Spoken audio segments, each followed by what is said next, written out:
ऐसा जुल्म हुआ हमारे साथ। हमने क्या किसी का बिगाड़ा था जो हमारे परिवार खत्म कर दिए? बताओ, हमने क्या बिगाड़ा था किसी का? सरदारों का कोई बच्चा, एक बच्चा भी नहीं बचना चाहिए। मारो सरदारों को। इसको टायर डाल दिया, जला हुआ मेरे आदमी को बिल्कुल जिंदे को जला दिया। मेरे जेठ को मार दी, तलवार मार के उसका पेट काट दिया। हमें पता है हम कैसे सफर कर रहे। फिर मैं जैसे मेरे पति को मार रहे थे, मैंने एक आदमी के पैर पकड़ लिए ऐसे, वो मुझे घसीटता हुआ इतनी दूर ले गया। मेरा बच्चा मेरे से गोदी में से बिछड़ गया। 15 दिन का मेरा बच्चा था, वो बिछड़ गया। वो मैंने समझा मेरा बच्चा भी मर गया।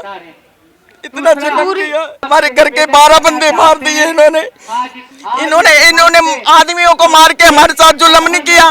औरतों को ऐसे बिठा दिया, पार्क था एक, ऐसे बिठा दिया जैसे गाय भैंसों बकरियों को बिठाते हैं ना, ऐसे बिठा दिया कत्लेआम कर करके। फिर उनको जो लड़कियां थी उनको उठा के लेके जा रहे थे, गलत काम कर रहे थे। और वहां से गलत काम करके कैसे निकाल रहे थे, जैसे बच्चा माँ के पेट में निकलता है नंगा, ऐसे औरतों को बाहर निकाल रहे थे। फिर हम पीछे के जाके मकान में छुप गए। एक मकान था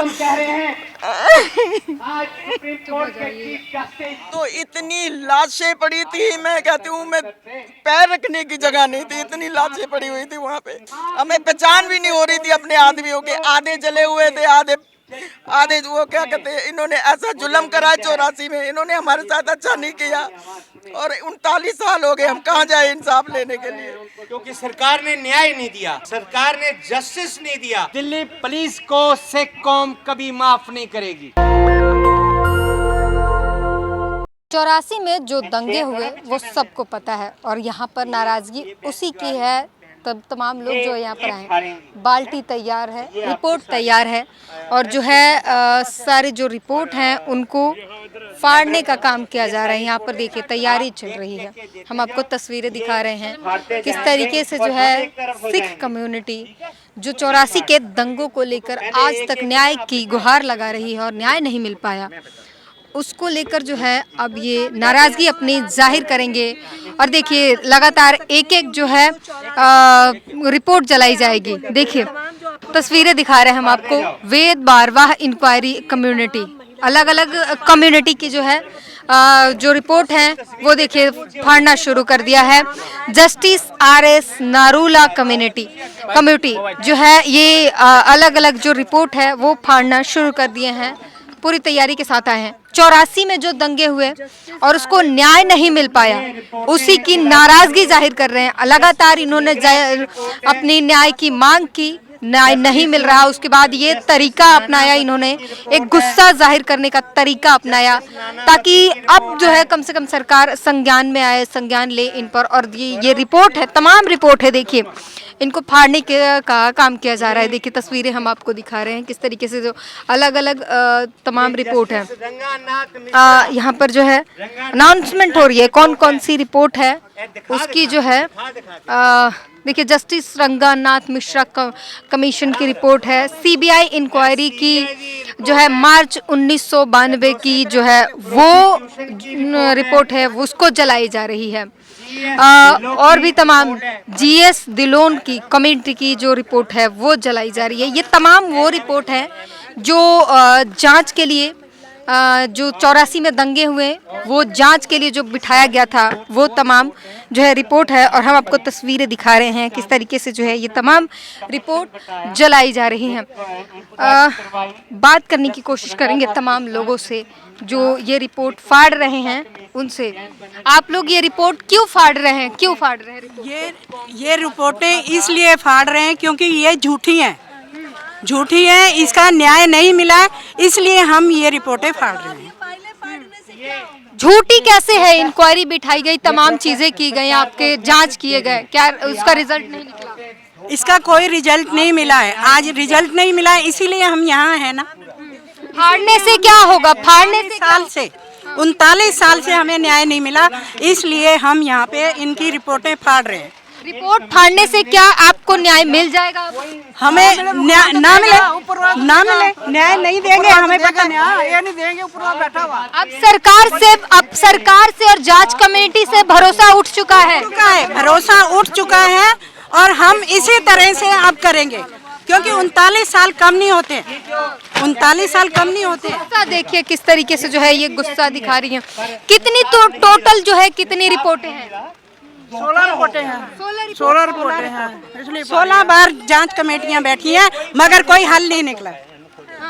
देखिए किस तरीके से तमाम रिपोर्ट है इसको फाड़ा जा रही है। देखिए तमाम जांच हुई है, 16 बार कमेटी बनाई गई है जांच के लिए और एक बार भी इनको रिजल्ट नहीं मिला। क्या ये 16 बार रिपोर्ट बनाई गई, जांच कराए गए, एक बार भी कुछ निकल कर सामने नहीं आया? कुछ नहीं निकला, न्याय नहीं मिला। 16 बार कमेटी बनी क्यों?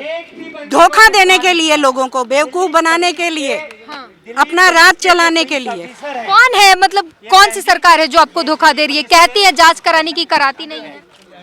कौन? पुलिस तो वैसे ही धोखेबाज है।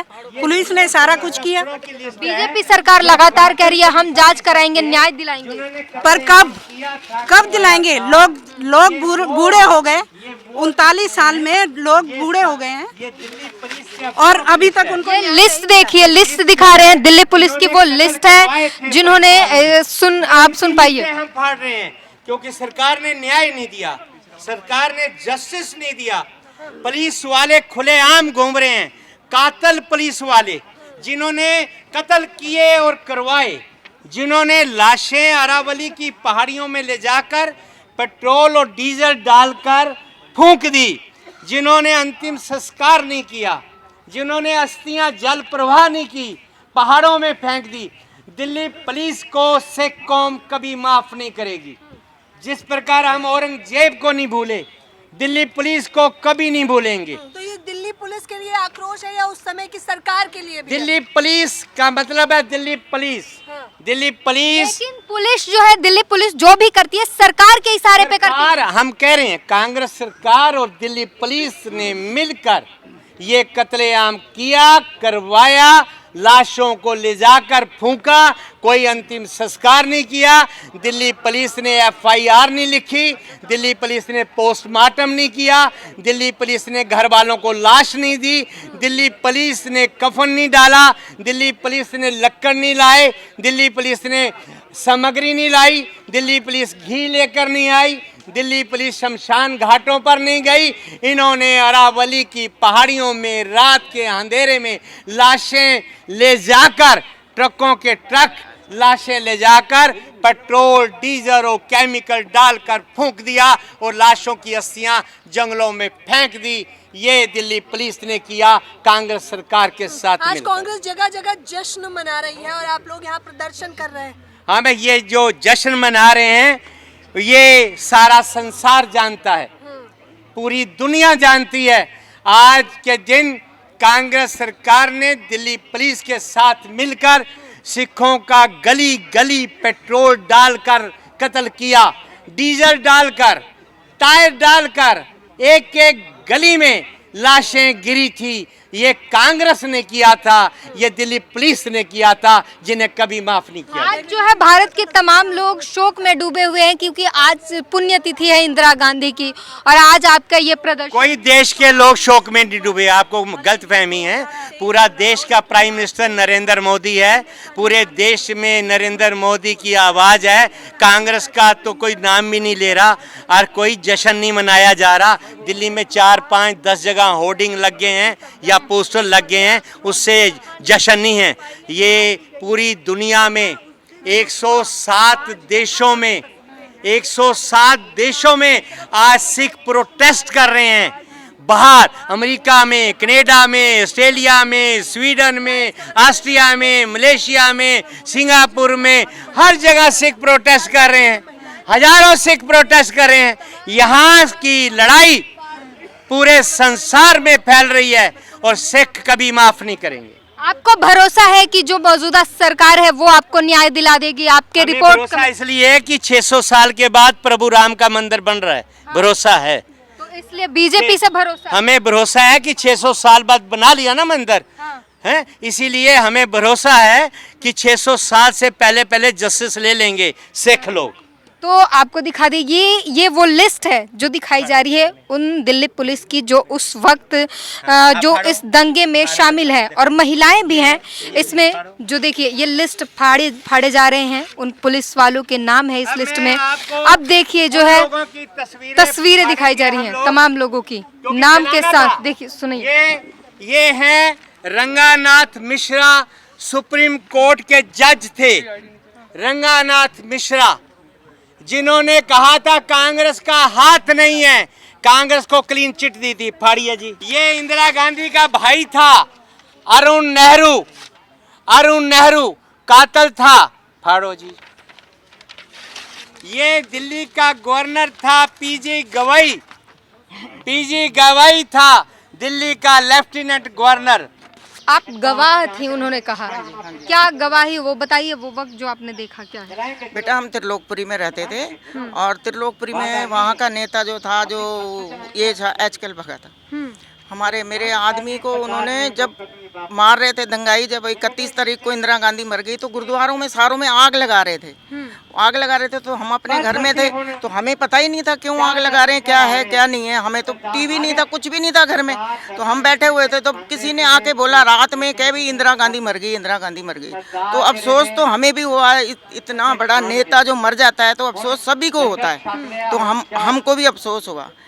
जो पहली तारीख को पता नहीं कहाँ से ट्रकों के ट्रक भर भर के जो दंगई थे, जो कत्लेआम करने वाले थे, वो ट्रक भर भर के आ गए। ट्रक भर भर के आ गए तो मार रहे थे वो कंचों की बोतलें, जैसे पहले तो कैंपा कोला की कांच की बोतल चलती थी वो मार रहे थे। घर में घुस घुस के, जैसे एक घर में आदमी बैठा है, एक बैठा हुआ है, उसमें अगर 15-20 बंदे घिर जाए तो वो एक बंदा क्या करेगा फिर। तो मेरे पति को मैंने वो टांड थी ऐसी बर्तन रखने वाली, सामान रखने वाली टांड होती है, उसके ऊपर चढ़ाया हुआ था मेरे पति को मैंने। और बाहर ना ऐसे सड़क थी हमारे, ऐसे कोने में ही मकान था सड़क के पास ही बिल्कुल। ऐसे एचकेएल भगत आया, एचकेएल भगत आया क्रीम कलर की गाड़ी में। तो सारे बोलने नेता आया, नेता आया। मेरा 15 दिन का बच्चा था गोदी में, एक 2 साल का बेटा था मेरा, एक 34 साल में चल रहा था, 3 बच्चे थे मेरे। तो मैंने अपने बच्चे को ऐसे उठाया और मैं भी सड़क पे चली गई। सामने नेता आया, नेता आया। नेता ने क्या बोला, तुम्हें कोई भी केमिकल, पेट्रोल, कोई भी कुछ चीज चाहिए तुम्हें हम देंगे। सरदारों का कोई बच्चा, एक बच्चा भी नहीं बचना चाहिए, मारो सरदारों को। इनके बच्चे जो है ना, नेता ने कहा, नेता ने, आपने सुना वो? ना मैंने सुना, मेरी गवाही है, कोर्ट में भी गवाही है मेरी सारी। फिर उन्होंने बोला, तब मैं आ गई घर में आ गई। फिर मैं बैठ गई दरवाजे पे। मैंने कहा ये नेता मेरे बच्चे हमारे को बचाएगा नहीं। हम सारी औरतें भाग के अपने घर के दरवाजे पे बैठ गए।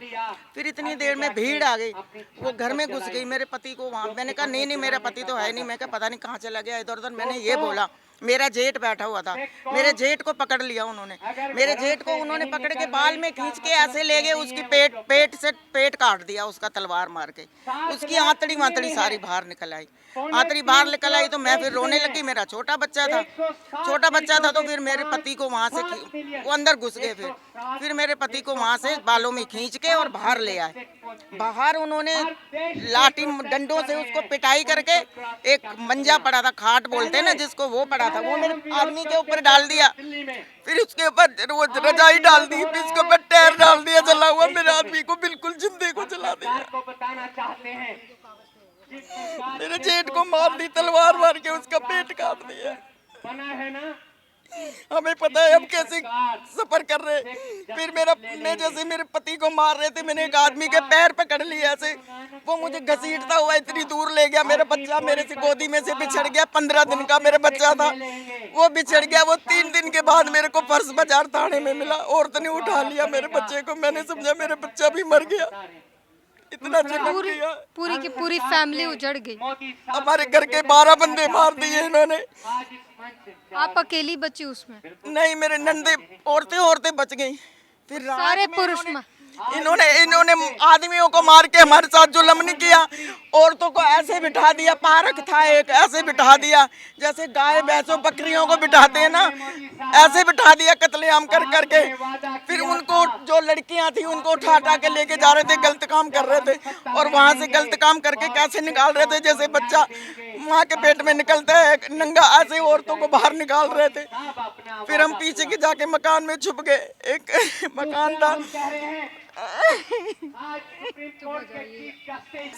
औरतों को उठा के ले जा रहे। फिर एक पीछे घर था, उसमें मेरी सास ने बोला कि मेरे दोनों बेटे मर गए, हमारे आदमी भी मर गए, ऐसे हम क्या करें। फिर वो हमने अपनी जान बचाने के लिए एक पीछे वाले मकान में जाके हम छुप गए। वो बन रहा था मकान, उसमें जाके एक बेटा मेरा बिछड़ गया था, 2 बच्चे मेरे पास थे। रात में पूरी रात ऐसे गीला मकान था, उसमें बैठे रहे, बच्चे चिल्ला रहे थे पानी दो पानी दो, हम उसको ऐसे मुंह दबाते बच्चों को, और दंगई ऐसे यहाँ से उधर जा रहे थे, मारो मारो मारो मारो कर रहे थे, पकड़ो पकड़ो पकड़ो ऐसे कर रहे थे। हम बच्चों का ऐसे मुंह दबा रहे थे। दूसरे दिन पे जब हमने यहाँ पे, उन्होंने हमारे को 6 बजे निकाल दिया, जिनका घर था उन्होंने 6 बजे निकाल दिया। जब हम गली में आए, अपने घर के पास आए, तो इतनी लाशें पड़ी थी, मैं कहती हूँ मैं पैर रखने की जगह नहीं थी, इतनी लाशें पड़ी हुई थी वहाँ पे। पता नहीं कितने जनों को मारा था, कितना बड़ा मोहल्ला था, उसमें इतनी लाशें पड़ी, मैं कहती हूँ पैर रखने की जगह नहीं थी उसमें। हम अपने आदमियों को पहचान भी नहीं सक रहे थे कि ये मेरा आदमी है, ये मेरा भाई है, या कुछ है। हमें पहचान भी नहीं हो रही थी अपने आदमियों के। आधे जले हुए थे, आधे वो क्या कहते हैं, इन्होंने ऐसा जुल्म करा 84 में, इन्होंने हमारे साथ अच्छा नहीं किया। और 39 साल हो गए, हम कहाँ जाए इंसाफ लेने के लिए। फिर हम वहाँ से चले गए। हमने कहा आज इन्होंने रात को इतना गलत काम करा लड़कियों के साथ, औरतों के साथ, आज रुकेंगे तो आज भी कर देंगे हमारे साथ ऐसा। फिर हम वहाँ से पैदल गए पड़पड़गंज में एक वो था गुरुद्वारे में हम रुक गए। हमने उनको बोला हमारे को इधर रात रुकने दो। हमारे साथ 50 लेडीज थी, हम रात वहाँ पे रुके, गुरुद्वारे में जाके रुके। गुरुद्वारे में बन रहा था गुरुद्वारा, हमने दोनों बच्चों को रात पड़ी। फिर दंगई आगे मारने के लिए गुरुद्वारा नीचे जला दिया, हम ऊपर थे।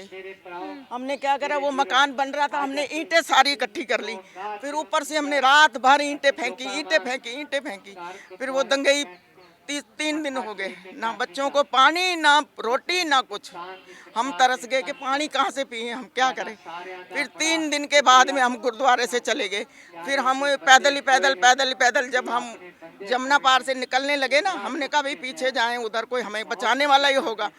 फिर हम जमुना पार में आए थे, जब जमुना वहाँ देखे तो ट्रकों के ट्रक भर के ये लाशें वहाँ फेंक रहे थे, उसमें फेंक रहे थे जमुना में। फिर हम रोने लगे कि ये तो हमारे भाई की है, हमारे आदमी की है। किसी का सिर फेंक रहे थे, किसी की बाजू थी, किसी की टांग थी, किसी का धड़ था, ऐसे ये फेंक रहे थे। हम रोची के मार के रो रहे। हम आगे के दमदमा साहब गुरुद्वारा देखा होगा आपने, पहले तो बाउंड्री नहीं थी, फिर रेलवे स्टेशन की वो पटड़ी दिख रही थी। हम वहाँ तक पहुँचे, वहाँ तक मिलिट्री आ गई। उन्होंने बोला कहाँ से आए हो, हमने कहा त्रिलोकपुरी से। उन्होंने कहा तुम यहाँ नहीं रुक सकते, तुम वापस जाओ त्रिलोकपुरी, तुम इसमें कल्याणपुरी थाने में जाओ। फिर हम पीछे फिर पैदल फिर कल्याणपुरी थाने में गए। फिर वहाँ से हमारे को 3 दिन के बाद में वहाँ 5-6 अंग्रेज खड़े थे, उन्होंने पानी की हमें बोतलें दी, एक बिस्किट दिया, तब जाके हमने बच्चों को खिलाया। फिर उसके बाद में हमें फर्श बाजार थाने में भेजा 3 दिन के बाद। ऐसा जुल्म हुआ हमारे साथ। हमने क्या किसी का बिगाड़ा था, जो हमारे परिवार खत्म कर दिए। बताओ हमने क्या बिगाड़ा था किसी का। ये वो कहानी है, 39 साल हो चुके हैं। अभी तक इंसाफ नहीं मिला। हमने थोड़ा मारा था कोई इंदिरा गांधी को, कि जब इंदिरा गांधी मर गई थी तो हमारी भी तो कुछ लगती थी ना प्रधानमंत्री, हमने थोड़ा मारा था।